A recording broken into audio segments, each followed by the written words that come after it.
This combination is called the Ferris wheel.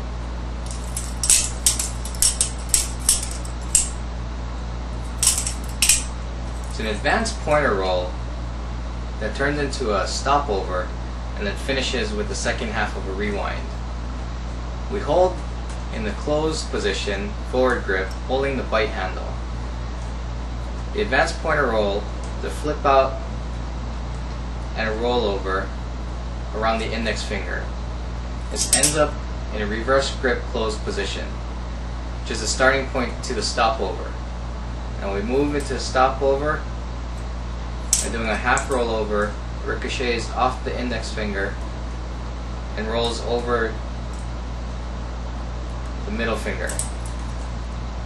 Ricochets back. We insert the thumb for the second half of the rewind. Just a ricochet into a rollover around the thumb. Grab the safe handle and bring up into the open position.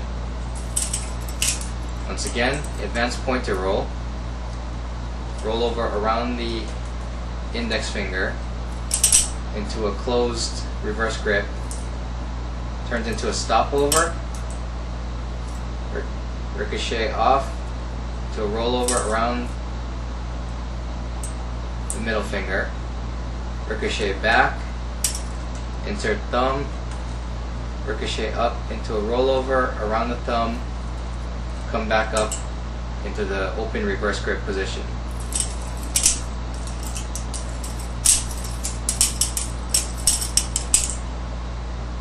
That's the Ferris wheel.